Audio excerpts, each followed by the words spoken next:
এরপর প্রশ্ন হলো, ছোট বাচ্চা যাদের একটু ভালো চেহারা বা যাদের দেখতে ভালো দেখায়, এদেরকে মানুষের চোখের কুনজর দেয়, মানুষ চোখের কুনজর দেয় বা গ্রামাঞ্চলে বলে হুরায় হুরায়, এর থেকে বাঁচার জন্য আমরা কপালে কালো ফোঁটা দেই, এটা জায়েজ আছে কিনা? আর যদি জায়েজ না থাকে তাহলে এর থেকে বাঁচার উপায় কি?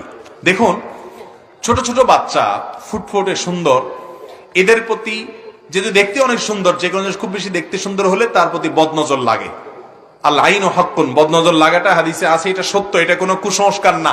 মানুষ রাক্ষসের নজর দিয়ে কোনো কিছুর দিকে তাকিয়ে থাকলে এটাকে নজরে হাসেদ বলা হয়, হিংসাত্মক নজর। এই হিংসাত্মক নজরের ফলে ওই বস্তু বা ওই ব্যক্তিটা ক্ষতিগ্রস্ত হয়।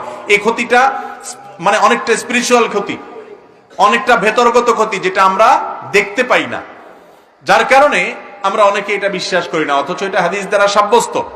এবং এই চোখের বদনজর থেকে বাঁচার জন্য অনেকগুলো উদ্যোগ নিতে হয়, বিশেষ করে বাচ্চাদেরকে। অনেকে দেখবেন বাচ্চাদের ছবি ফেসবুকে দিয়ে দিচ্ছে সুন্দর ফুটফুটে। প্রয়োজন ছাড়া এই ফেসবুকে বা এই জাতীয় সোশ্যাল মিডিয়াতে ফুটফুটে সুন্দর বাচ্চাদের ছবিগুলো শেয়ার করা, এগুলো যথাসম্ভব অ্যাভয়েড করাই উচিত, না করাই ভালো। কারণ যদিও করলে আপনি শরীয়তের নীতিমালা ফলো করে করলে সবসময় হারাম হবে না, কিন্তু বাচ্চাদের প্রতি অনেকের বদনজর লাগে, এবং এই বদনজর বা নজরে হাসেদ বা হিংসাত্মক নজরের কারণে বাচ্চা অসুস্থ হয়, রোগ বালাই লেগেই থাকে, দেখা যায় যে ওষুধ বড়ি ট্রিটমেন্ট কিছুতেই কাজ হয় না। তো এগুলো থেকে বাঁচার জন্য আমল আছে। কি আমল? কারোর বদনজর লাগছে যদি আপনি জানেন, তাহলে ওই ব্যক্তির উজু করা পানি বা হাত মুখ ধোয়া পানি বা অন্তত শরীরের কোনো অংশ, অন্তত আঙ্গুল চুবানো পানি, এটা ওই বাচ্চার গোসলের পানির সাথে মিশায় তার গায়ে দিয়ে দিবেন। হাদিসে আসছে হাসাদের যে ক্ষতি হয়েছে বা বদনজরের যে ক্ষতি, ওই ক্ষতি থেকে আল্লাহ তাআলা তাকে হেফাজত করবেন। এটা হাদিস দ্বারা প্রমাণিত। আবার আপনি কাউকে দেখলে বদনজর লাগবে মনে হচ্ছে আপনার নিজের, তখন আপনি বরকতের দোয়া করবেন, তাবরিক করবেন। হাদিসে আসছে মাশাআল্লাহ, তাবারাকাল্লাহ, আল্লাহ বরকত দান করুক, তাহলে ইনশাআল্লাহ বদনজর আর লাগবে না। এরপর আসি মূল কথা, কপালে কালো টিপ। ছোট ছোট বাচ্চা বিশেষ করে আপনার দেখতে অনেক সুন্দর, ধবধবে হয়তো সাদা, বাচ্চাদের কপালে মা, দাদি, চাচিরা অনেক সময় কালো টিপ দেয়। এটা যদি হয় সৌন্দর্যের জন্য, যে সাদা কপালটার এক কোনায় সামান্য একটু কালো টিপ দিলে সাদার মধ্যে একটু কালো, দেখতে সুন্দর লাগবে, তাহলে কোনো অসুবিধা নেই। আর যদি এটা এই জন্য দেন যে কালো টিপ দিলে আর বদনজর লাগবে না, তাহলে এটা কুসংস্কার। এটা কোরআন হাদিস কর্তৃক নির্দেশিত কিছু না। শুধু কপালের কালো টিপ না, অনেকে দেখবেন যে ধান খেতে বা ভালো ফসল হয় যে খেতে, যাতে করে মানুষের বদনজর না লাগে, এই জন্য দেখবেন যে একটা ওই যে হাড়ি আপনার মাটির হাড়ির পেছনে তলাতে কালি মাখায় দিয়ে দেয়, যে যে তাকাইলো, আমার মনে হচ্ছে এটা একটা কারো মাথায় ঢুকছে চিন্তাটা, যে ও হঠাৎ করে ফসলের দিকে তাকায়, রাক্ষসের নজরে তাকায়, হাসাদ দিয়ে ক্ষতি করবে, তার চাইতে ওর নজরটা কালো হাড়ের দিকে পড়লে ওর মুডটা নষ্ট হয়ে যাবে, আর বদনজর দিবে না। তো বাচ্চার ক্ষেত্রে তো এটা আরো খাটে না, কারণ বাচ্চার তো ধবধবে সুন্দর সুফুটে বাচ্চার যখন কপালের এক পাশে একটা সুন্দর কালো টিপ দিবেন, ওইটা দেখে তো আরো আশ্চর্য হয়ে আরো ভালো লাগবে, আরো বদনজর দিবে। তো বদনজর থেকে বাঁচার জন্য এগুলো করা কোন কোরআন হাদিসের নির্দেশনা নয়, এগুলো কুসংস্কার। সোজা কথা কি বুঝাতে পারছি? অতএব এই কালো হাড়ি আপনার ক্ষেতকে বদনজর থেকে বাঁচাতে পারবে না, আর কপালে কালো টিপও সেটা করতে হবে না। হ্যাঁ, যেটা বলছিলাম, সৌন্দর্যের জন্য কালো টিপ আপনি দিতে পারেন, এছাড়া অন্য কোনো উদ্দেশ্যে দিলে সেটি জায়েজ হবে না। মোবাইল ফোনের ছবি বা ভিডিও রাখা যাবে কিনা? মোবাইল ফোনের ছবি এবং ভিডিও রাখা যাবে কিনা, এটা দীর্ঘ আলোচনার বিষয়। সংক্ষেপে শুধু এটুকু বলি যে এই যে ফটোগ্রাফিক ছবি আছে, যেগুলো আমরা প্রিন্ট করি না, যেগুলো আপনার সফট কপি বা ভার্সন মোবাইলে ক্যামেরাতে আমরা উঠাই, এগুলো যতক্ষণ পর্যন্ত প্রিন্ট না হয় ততক্ষণ পর্যন্ত এগুলোকে অনেক উলামায়ে কেরাম জায়েজ বলেছেন শর্ত সাপেক্ষে। ধরুন ছেলে ছেলের ছবি দেখলো, মেয়ে মেয়ের ছবি দেখলো, এবং শরীয়তের পর্দার যে বিধিবিধান আছে, সতরের যে বিধিবিধান আছে, এগুলো লঙ্ঘন করা ছাড়া যদি হয়, তাহলে ওগুলো দেখলে কি হবে না? গুনাহ হবে না। কারণ নবী করিম সাল্লাল্লাহু আলাইহি সাল্লামের যুগে যেই ছবি অঙ্কনের ব্যাপারে তিনি লানত বর্ষণ করেছেন, সেটা এই ছবি ছিল না।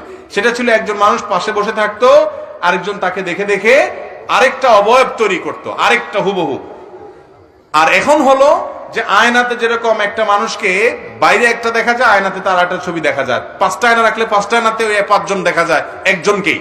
তো ছবিগুলো এখন হুবহু ওই রকম অনেকটা, যার কারণে এটাকে নাজায়েজ বলেন না একজন উলামায়ে কেরাম। যদিও এর বিপরীতে অনেক উলামায়ে কেরাম ইহতিয়াতান, যেহেতু লাআনাল্লাহুল মুসাউবিরুন হাদিসে আসছে, ছবি অঙ্কনকারী এদের প্রতি আল্লাহ তাআলা লানত বর্ষণ করা হয়। এই জন্য সব ছবিকেই তারা বলেছেন, সেটা ওই কার্টুনিস্টের ছবি হোক কিংবা কোনো আপনার ভাস্কর্যের যে ছবি হোক সেটা হোক কিংবা ফটোগ্রাফিক ছবি হোক, সবগুলোকেই সমান হারে অনেক উলামায়ে কেরাম হারাম বলেছেন। এই জন্য এহতিয়াত এবং সতর্কতা হলো এই ধরনের ছবি তোলাতুলির কাজ যত কম করা যায়, যেহেতু ইখতিলাফ আছে উলামাদের। আজকাল আফসোস হয়, হুজুরদেরকে দেখলেও আমাদেরকে দেখলেও মানুষ শুধু ছবি তুলতে চায়। ভাইরে, আলেমদেরকে দেখলে দোয়া নিবেন, মুসাফা করবেন, মাসআলা জিজ্ঞাসা করবেন, আমল নিবেন, পথনির্দেশ নিবেন। এখন বলে হুজুর একটা সেলফি তুলি, এটা একটা রোগ হয়ে গেছে ভাই। আর জায়েজ হওয়া মতটা আমার কাছে শক্তিশালী হওয়ার কারণে আমি এটাকে নাজায়েজ মনে করি না, এই জন্য আমি তুলতে দেই। আর না দিলে তো আরেক মুসিবত, না দিলে বলবে হুজুর তো ভাব নিছে, অহংকার করছে। তো ভাইরা আমার, এই অতিরিক্ত ছবি তোলা তুলি, বিশেষ করে এগুলো মানুষের ইখলাস নষ্ট করে ফেলে। এই ছবি তোলার বেশিরভাগ নিয়ত থাকে যে হুজুরের সাথে একটা ছবি তুলে ফেসবুকে দেব, কিছু লাইক কমেন্টের ইনকাম হবে, ব্যবসা জমবে, আর বন্ধু বান্ধব বলবে বাবা রে তুমি এই হুজুরের সাথে দেখা করছো, তুমি তো বিয়ে হয়ে গেছো।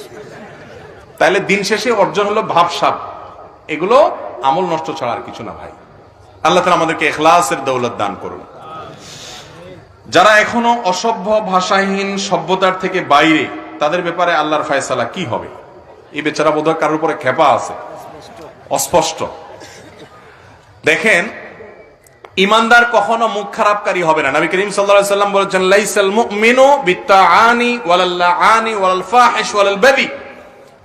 ইমানদার কখনো গালিবাজ হবে না, কথায় কথায় মুখ খারাপ, এটা ইমানদার করবে না। অনেক যুবক আছে আজকাল, বন্ধু বান্ধব মজা করতে করতে গালি দেয়, এক দোস্ত আরেক দোস্তর মুখের বাচ্চা বলে গালি দেয়, এটা নাকি মজা। যুবকরা নষ্ট হতে হতে কোথায় চলে যাচ্ছে, নিজের বিবেককে একটা বার প্রশ্ন করছে না যে এটাও কি বিনোদন হতে পারে? এটাও কোনো রুচিশীল মানুষের কাজ হতে পারে, যেটা গালি দিচ্ছেন, মুখ খারাপ করছেন, নিকৃষ্ট কথা বলছেন? তো ভাইরা আমার, কোন মানুষ যদি কথায় কথায় খারাপ কথা বলে, গালিগালাজ করে, বদদোয়া দেয়, লানত আনত করে, তাহলে এটা সে ভালো মুসলমান না হওয়ার আলামত। আল্লাহ আমাদেরকে বেঁচে থাকার তৌফিক দান করুন। বাবা মা ভাই বোনের হক নষ্টকারীর শাস্তি কি? জমির হক নষ্টকারীর শাস্তি কি? বাবা মা ভাই বোন তাদের হক যে নষ্ট করবে, সে বান্দার হক নষ্টকারীদের মধ্যে সবচেয়ে শীর্ষস্থানে দাগী আসামি এবং বড় অপরাধী।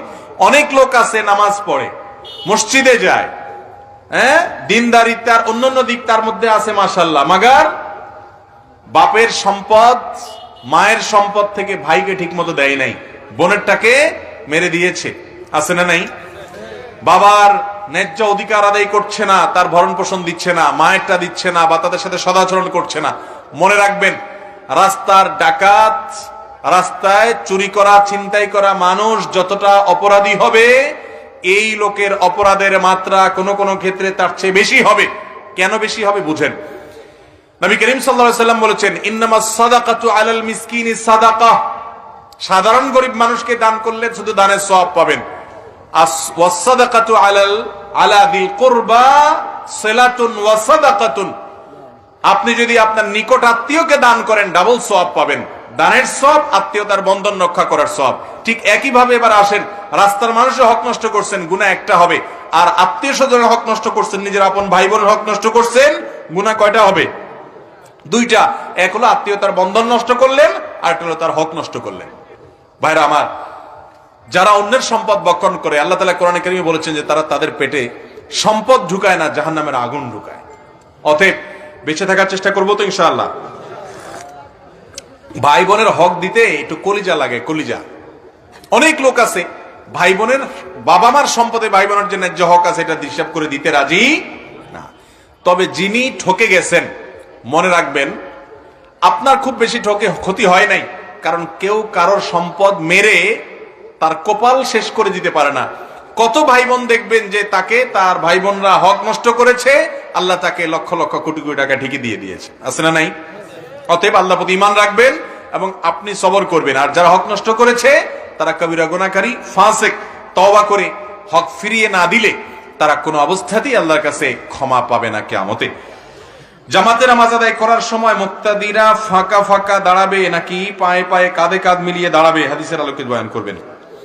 দেখুন, পায়ের গিরা এবং কাঁধ দুটো একসাথে সমান্তরাল ভাবে মেলানো সম্ভব নয়। দাঁড়ানো লম্বা থাকে, ছোট থাকে, এটা আক্ষরিকভাবে ওইভাবে মেলানো সম্ভব নয়। তবে দুইটা জিনিস করতে হবে হাদিসের নির্দেশ অনুযায়ী। এক, কাতার বরাবর করতে হবে, কাতার আঁকা বাঁকা করা যাবে না, সামনে পিছে করা যাবে না।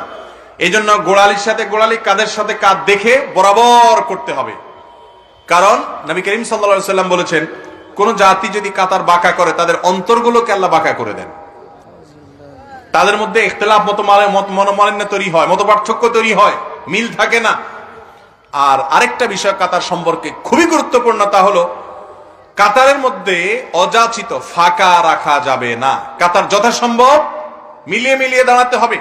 কান্নাহুম বুনিয়ানুম মারসুস, একেবারে সারিবদ্ধ গাছের মতো করে, জিহাদের ময়দানে যেরকম আপনার যোদ্ধারা দাঁড়ায় ঠিক সেভাবে নামাজের জন্য দাঁড়াতে হবে এবং কাতারে ফাঁকা বন্ধ করতে হবে। নবী করিম সাল্লাল্লাহু আলাইহি সাল্লাম সালাত শুরুর আগে বলতেন, সুদ্দুল খালাল, তোমরা কাতারে ফাঁকা বন্ধ করো। তিনি বলতেন, তোমরা কাতার সোজা করো এবং কাতারে ফাঁকা বন্ধ করো। লা তাদাউল ফুরজাত লিশাইতান, তিনি বলতেন শয়তানের জন্য মাঝখানে ফাঁকা রাখিও না। আমাদের দেশে অনেকে এত ফাঁকা রাখে যে মনে হয় যে দুইজন দুই নামাজ পড়তেছে, জামাতে যে নামাজ পড়তেছে এটা বুঝারও উপায় থাকে না। অনেকে আছে আবার যে কাছে কেউ মিশে দাঁড়াতে চাইলে তিনি বলে, ভাই গায়ের দিকে আসছেন কেন, একটু দূরে দাঁড়া। আছে না এরকম বলে? বুখারীর হাদিস, নবী করিম সাল্লাল্লাহু আলাইহি সাল্লাম বলেছেন, তোমাদের মধ্যে সবচেয়ে উত্তম মানুষ হলো আলিয়ানুকুম মানাকে ফিস সালাহ, যে ব্যক্তি তার পাশের লোকের সাথে কাঁধটাকে নরম করে দেয়। নরম তার মানে পাশের লোককে তার পাশে দাঁড়াইতে দেয়। এই জন্য ভাইরা আমার, কাতারের মধ্যে ফাঁকা রাখা কোনো ভালো কিছু না। অতএব দুইটা জিনিস কাতারের ক্ষেত্রে লক্ষ্য রাখতে হবে। এক হলো সোজা করা, আর দ্বিতীয় হলো ফাঁকাগুলো যথাসম্ভব পুরা করা এবং বন্ধ করা। চেষ্টা করবো তো ইনশাআল্লাহ।